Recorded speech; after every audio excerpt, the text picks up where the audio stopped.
Salut à tous, alors aujourd'hui je reviens pour une vidéo spéciale dédiée à un seul livre. Oui, je sais, c'est un tome 3, mais le sujet abordé dans le livre me touche de manière plus ou moins personnelle et est vraiment important et quand même assez grave. Du coup, ça me tenait à cœur de la faire, même si c'est un tome 3. Donc je parle, vous l'avez vu, de Cure Mandarine, qui est le tome 3 des filles au chocolat. Alors je vais revenir très rapidement sur les deux premiers tomes, mais je pense que c'est un livre qu'on peut lire sans avoir lu les tomes précédents. Déjà parce que c'est le principe des tomes compagnons, dans le sens où dans chaque tome on suit une fille différente et l'histoire est racontée par une fille différente, donc c'est pas spécialement gênant.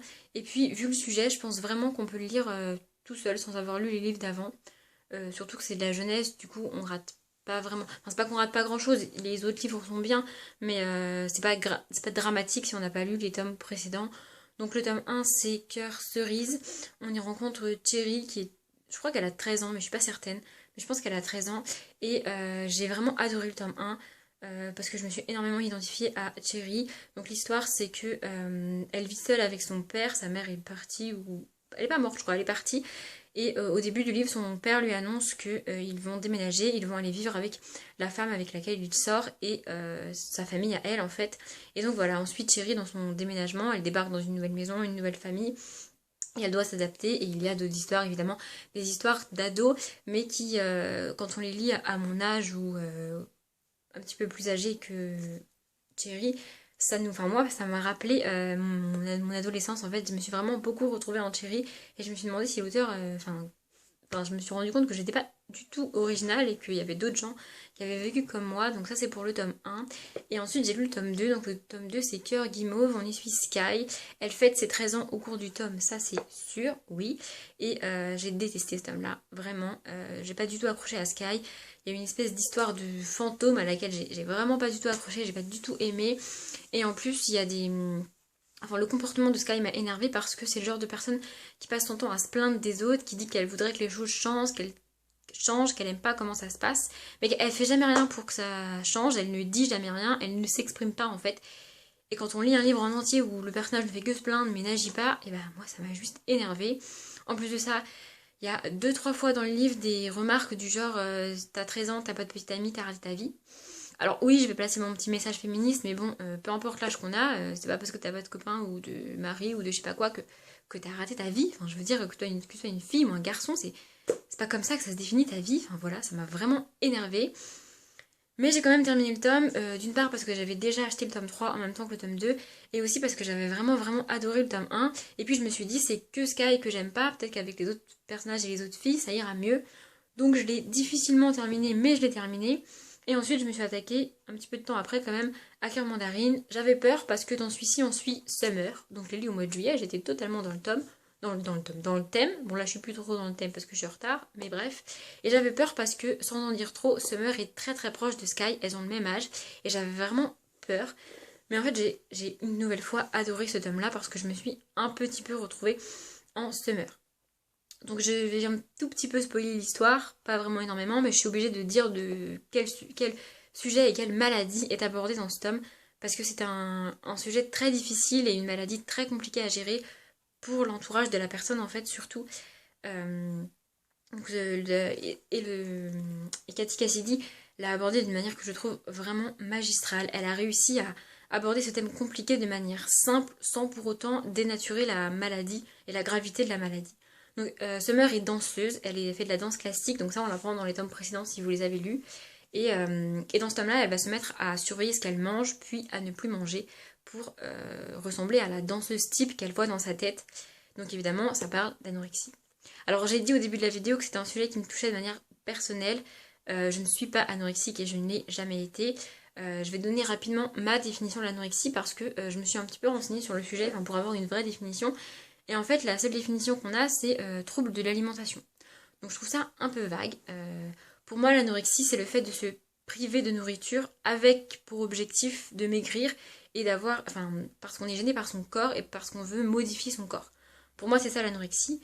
Peut-être que je me trompe et peut-être que c'est pas ça du tout. Et du coup, peut-être que je suis anorexique sans le savoir, mais je pense pas. Et donc, je dis que ça me touche personnellement parce que peut-être que certaines personnes qui regardent cette vidéo connaissent cette histoire déjà, mais bon, c'est pas grave. Quand j'étais au lycée, donc ça commence à dater, j'avais 17 ans à l'époque, aujourd'hui je viens d'en avoir 23. Quand j'étais au lycée, il est arrivé une histoire d'adolescent lambda qui, je suis sûre, est arrivée à plusieurs personnes. Mais cette histoire-là a eu pour conséquence que j'ai arrêté de manger le midi. Alors quand je dis que j'ai arrêté de manger le midi, je ne l'ai pas fait pour maigrir, je ne l'ai pas fait parce que mon corps ne me plaisait pas, c'est pas du tout le cas. Mais en fait, j'en étais arrivée à un point où les gens ne me parlaient pas, les gens m'insultaient, vraiment, littéralement, le lycée entier. Je vous assure que je n'exagère pas, hein. Et du coup, je me suis dit, il faut que j'évite les endroits où il y a du monde.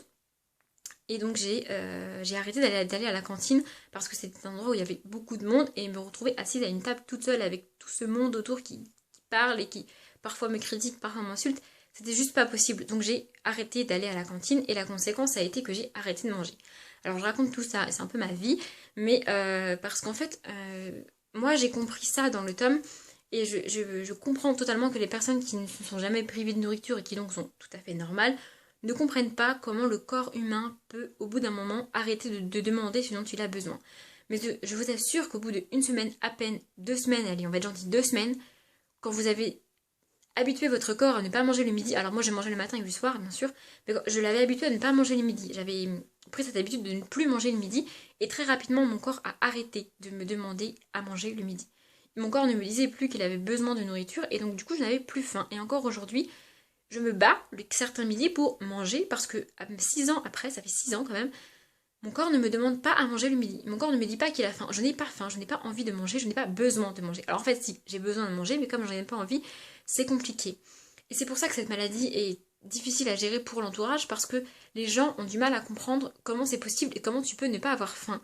Les gens pensent simplement que tu n'en as pas envie et que tu ne veux pas manger. Ils ont du mal à comprendre, je pense, ce phénomène qui se passe avec le corps qui ne réclame plus à manger. Alors quand il ne le réclame plus du tout, c'est compliqué. Moi, c'était pas mon cas puisque c'était que le midi, mais ça reste une maladie compliquée à gérer.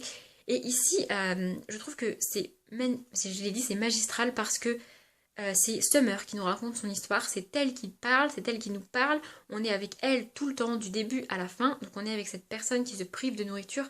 Mais à aucun moment on est d'accord avec elle. À aucun moment on se dit qu'elle a raison de faire ça. À aucun moment, nous, on la trouve grosse.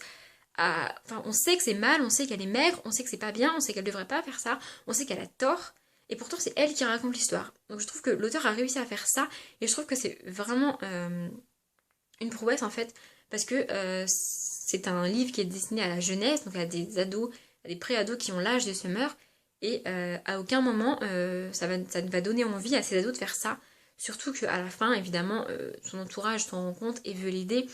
Et on se rend bien compte que c'est pas bien du tout de faire ça et qu'il ne faut en aucun cas faire ça. Et c'est pas plus mal, surtout si des danseuses lisent ce livre. C'est vraiment bien parce que ça montre que c'est pas bien, mais que c'est dangereux en fait. Vraiment, ça le montre. Et pourtant, on est avec Summer du début à la fin. À aucun moment, il y a une autre personne qui va nous parler.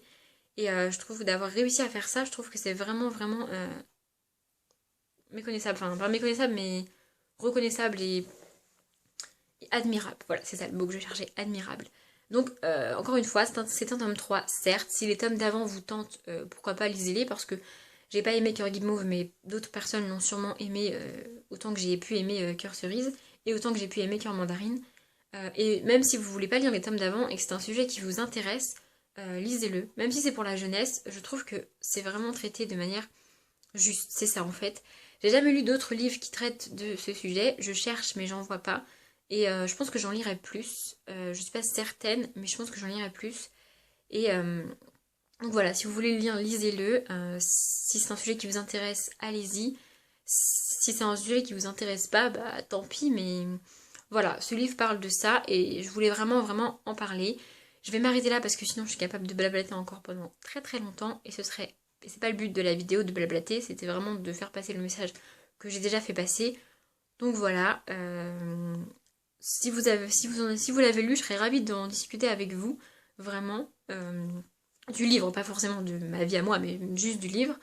Voilà, je vais vous laisser, je vous souhaite une bonne journée, une bonne après-midi, une bonne soirée, je sais pas trop à quelle heure vous regardez la vidéo, et je vous remercie de l'avoir regardé en entier, et je vous dis à bientôt.